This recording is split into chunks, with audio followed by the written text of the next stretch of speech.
10 लक्षण महापर्वराज के 6वें दिन में हमारा प्रवेश है। कितने दिन के हैं ये पर्व? 10 दिन के।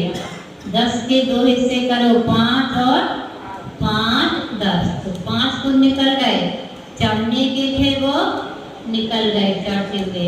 अब हम उतरते हुए आगे बढ़ेंगे।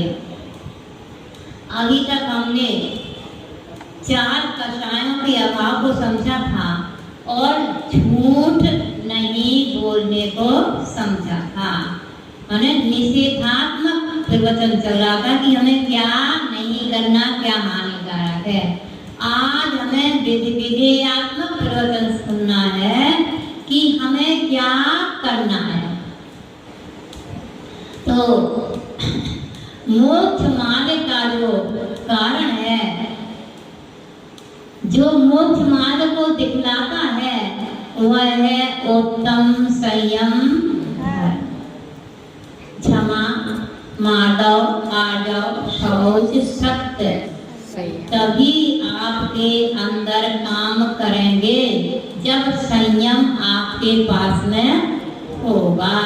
और जिसके पास संयम होगा उसके पास ये 5 प्रारंभ के धर्म भी होंगे। हो सकता ना हो, क्योंकि संयम अगर अंतरंग से संयम है, कसायों के अभाव में संयम है, तो ये 5 आपके साथ में होंगे। और मात्र ऊपरी देश से संयम है तो ऐसा हो भी सकता कि ये 5 आपके साथ में ना हो। तो आज हमें ऐसे संयम धर्म को समझना है जो पूज्यता का प्रतीक है। हमारे और आपके बीच में क्या अंतर है?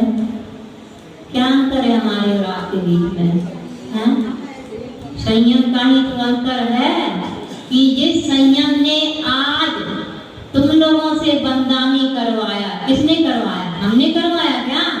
नहीं, उस संयम ने, जिस संयम के प्रति आपके अंदर बहुमान है, उस संयम ने आपसे बंदामी करवाया। तो यह संयम ऐसा पूज्यता का प्रतीक होता है।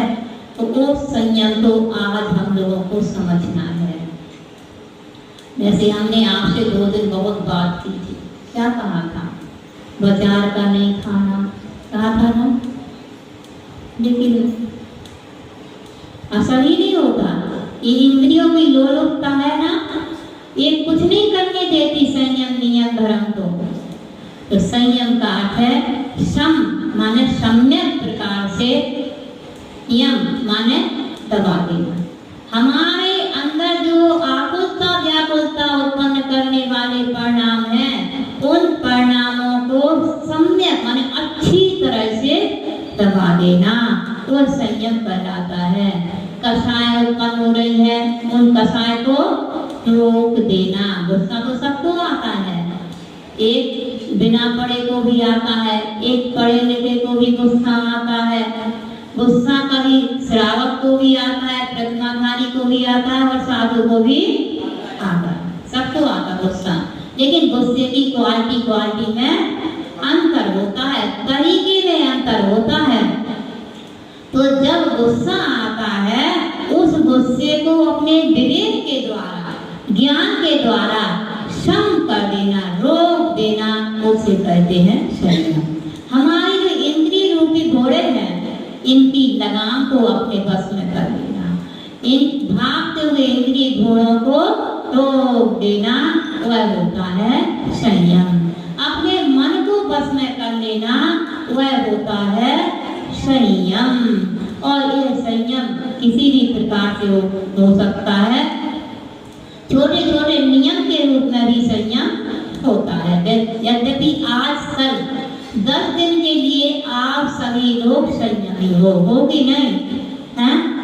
10 दिन के लिए संयमी इसलिए हो कि आपके रात्रि भोजन का भी त्याग है, आपके हिंसा आदि करने का त्याग है कि नहीं? हिंसा करने का त्याग है, गुस्सा करने का त्याग नहीं, पूरा नहीं है, कभी कभी आ जाता होगा, लेकिन फिर भी हम व्रत कर रहे हैं, इसलिए हमें गुस्सा नहीं करना। विवेक तो थोड़ा आ ही जाता है, तो भोजन का आपका त्याग है। सबसे बड़ी बात तो है कि आपका भोजन का त्याग है। तो 10 दिन के लिए आपने संयम ग्रहण किया हुआ है, आप संयमी हो।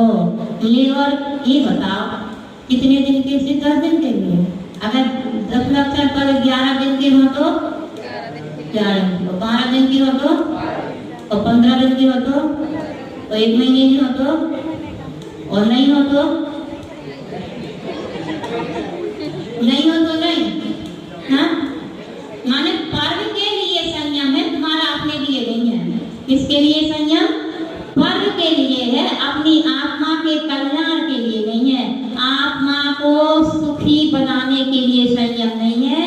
संयम इसलिए है कि 10 लक्षण पर्व हमारा जैनों का एक विशेष पर्व है और हमें तो 10 लक्षण करना, कुछ ज्ञान हो चाहे नहीं हो, लेकिन देखा देखी पर्व आ रहा है, उसने किए वो कर रहा, इसलिए हमें भी तो 10 लक्षण करना है। नतीजा क्या निकलता है? 10 दिन तो आप भूखे रहते हैं, भूखे रह के साधना करते हैं, और 11वें दिन सारे पाप आपके शुरू हो जाते हैं। बहुत से लोग तो ऐसे देखे जाते हैं कि वो चाट के ठेले पर ही खड़े मिलते हैं 11वें दिन।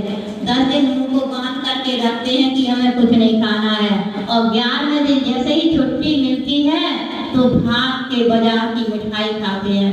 एक बार क्या हुआ, सिडनी में हमारा चातुर्मास नहीं, इटावा में हमारा चातुर्मास हो रहा था। तो क्या हुआ कि हम तो देखो उपवास ज्यादा कर नहीं पाते ना,